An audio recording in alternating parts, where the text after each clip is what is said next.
కృపాకరికరం సమాధానంగా మా పనులు తండ్రి గత రాత్రి కాలం అంతా మంచి నిద్ర మంచి విశ్రాంతి ఇచ్చిన స్తోత్రాలు. ఈ ఉదయకాలంలో యూట్యూబ్ చేస్తుండగా తోడైందని అనేకులు రక్షణ లేని వారికి రక్షింపబడిన వారు ఉద్యోగం పొందగలుస్తాను.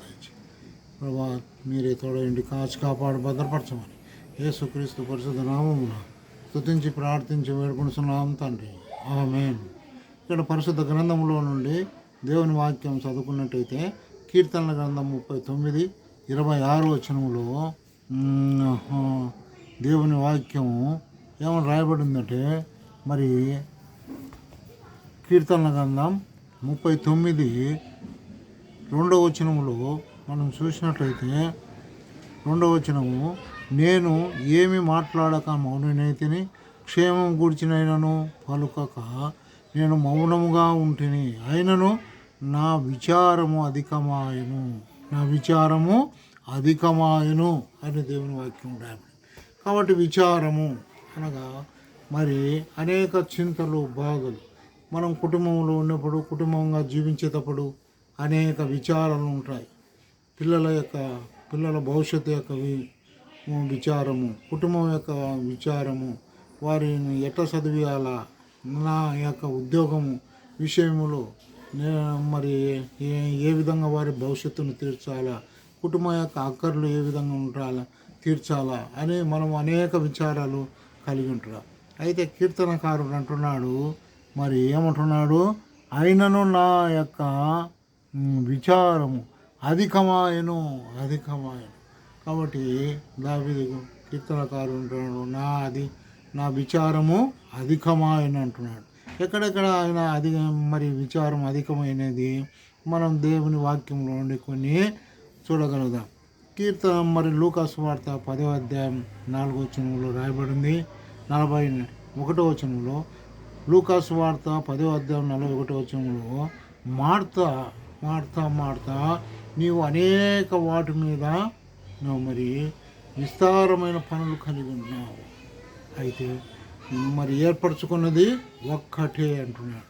కాబట్టి యేసుప్రభు వారు మార్తతో అంటున్నాడు, ఒక్కటే నువ్వు ఎంచుకోవాలా, అది యేసు పాదాల దగ్గర కూర్చొని ఆయన బోధ వినాలని మరి యేసుప్రభు వారు మార్తతో చెప్పినట్టుగా మనం చూడగలుగుతున్నాం. కాబట్టి లూకా సువార్త 8వ అధ్యాయం 14వ వచనంలో దేవుని వాక్యంలో రాయబడింది. ఏమని రాయబడిందంటే, మరి జీవన సంబంధమైన విచారం మనం ఎట్లా జీవించాలా అని. అందుకే మరి 4 ఉపమానాలు రాయబడింది. విత్తనాన్ని గురించి 4 విధాలుగా, మంచి నిలబడిన విత్తనము, త్రోవ పక్కన పడిన విత్తనము, తర్వాత ముళ్ళ పొదలో పడిన విత్తనము, మరి రాతి బండ మీద పడిన విత్తనం. ఇది మరి ముళ్ళ పొదలో పడిన విత్తనానికి సాదృశ్యంగా ఉంటుంది. అది విచారము, మరి జీవన సంబంధమైన విచారము కలిగి ఉంటున్నాం. కాబట్టి మనం ఎట్లయితే జీవించాలా అనేది మనం విచారం కలిగిన, మనం విచారం అంతా ఎవరి మీద ఎలా ప్రభుని యేసుక్రీస్తు మీద వేసినట్టయితే ఆ యేసుక్రీస్తు ప్రభు వారే నీ యొక్క విచారము, నా యొక్క విచారము తీర్చేవాడుగా ఉంటున్నాడు. మీ చింతాయావతం నా మీద వేడి, మీ కొరకు నేను చింతించుతున్నాను అని దేవుని వాక్యంలో 1 పేతురు 5వ అధ్యాయం 7వ వచనం 8వ వచనంలో రాయబడింది. కాబట్టి మీ భారమును ఒకరితో ఒకరు పంచుకొనడి, ఈ విధంగా క్రీస్తు నియమమును నెరవేర్చుడి అని దేవుని వాక్యంలో గలతీయులకు రాసిన పత్రిక 6:1-2 వచనాల్లో రాయబడినట్టుగా మనం చూడగలుగుతున్నాం. కాబట్టి సహోదర విచారం ఒకటోది మరి అనేక వాటి మీద విచారం, రెండోది జీవన సంబంధమైన విచారం, మూడోదిగా మనం చూసినట్లయితే కీర్తనల గ్రంథం 94:19 వచనంలో అత్యధికముగా అంతరంగములో విచారం. మరి కీర్తనకారుడు అంతరంగములో విచారం కలిగి ఉంటున్నాడు. ఏమంటున్నాడు, నా అంతరంగమును జ్ఞాపకం చేసుకో ప్రభా, నా అంతరంగంలో శుద్ధ మనస్సు దయచేయి ప్రభా అని గోజాడినట్టుగా మనం చూడగలుగుతున్నాం. అంత మాత్రం కాక ఇంకా దేవుని వాక్యంలో చూసినట్టయితే సామెతలు 12:25లో మరి హృదయములో విచారం, హృదయములో నెమ్మది లేదు, మరి విచారంగా ఉంటున్నాం. అందుకొరకై దేవుని వాక్యంలో రాయబడింది, మరి ఇర్మియా గ్రంథము 17వ అధ్యాయం 9వ వచనంలో హృదయము మోసకరమైనది, ఘోరమైన వ్యాధి గలది, దాన్ని గ్రహింపగలవాడు ఎవడు అని రాయబడి. కాబట్టి మరి హృదయములో విచారం కలిగి ఉంటున్నాడు. అంత మాత్రం కాక కీర్తన గ్రంథం 38:18 వచనంలో మరి దావీదు కీర్తనకారుడు అంటున్నాడు, మరి ఏమంటున్నాడంటే పాపముల విషయము, దోషముల విషయము నేను మరి ప్రాయచిత్తమున్నది అంటాడు. కాబట్టి మరి కుదురని పుల్లతో నేను విచారపడితిని అంటున్నాడు.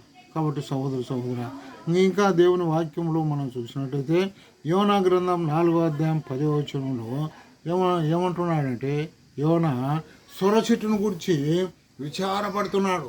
ఒక్క రోజులోనే పుట్టి ఒక రోజులోనే పెరిగి ఆ యొక్క సొర చెట్టు నాకు నీడగా ఉండేను కదా, అది ఇప్పుడు పురుగు కొట్టి ఆ చెట్టును పురుగు తొలిచేసి అది ఎండిపోయినని దానిని గురించి విచారం చేస్తున్నాడు మరి యోనా. అయితే యేసుక్రీస్తు ప్రభువారు అంటున్నాడు, మరి ఒక్క సొర చెట్టును గూర్చి విచారపడుతున్నావే, నా ప్రజలు నినివే పట్టణస్థులు ప్రజలు 1,120,000 మంది కంటే ఎక్కువైన కుడి ఎడమలను తెలగనేటి జనులు మరి నశించిపోతుడానికి ఇష్టమా అని మరి యోనాతో దేవుడు మాట్లాడేవాడుగా ఉంటున్నాడు. కాబట్టి సహోదరు అంత మాత్రమే కాదు, ఇంకా దేవుని వాక్యంలో మనం చూసినట్టయితే నెహమ్యా గ్రంథం 2వ వచనంలో మరి నెహమ్యా యెరూషలేము గుమ్మములు కాలిపోవటను, ఆ యొక్క పునాదులు పాడైపోవటను చూసి అతడు విచారం చేస్తున్నాడు. అందుకొరకే రాజు ఏమంటున్నాడు, అయ్యా నెహమ్యా గారు, నువ్వు ఎందుకు, నీలో వ్యాధి లేదు కదా, నీలో వ్యాధి లేదు, రోగం లేదు, ఏమి లేదు, ఎందుకు నీ ముఖము చింతాకాంతుడుగా ఉంటున్నావని అడిగినాడు. అయితే ఆ యొక్క నెహమ్యా రాజుకు తెలియజేసినాడు, నా యొక్క యెరూషలేము పట్టణము మరి దేవాలయం మందిరము పాడైపోయింది, శిథిలమైపోయింది, దాన్ని కట్టుటకు పూనుకోవాలని మరి రాజు చెప్పినట్టుగా మనం చూడగలుగుతున్నాం. కాబట్టి సహోదరా, నీవు నేను దేవుని పనుల విషయమై మనం విచారం కలిగి ఉంటున్నామా?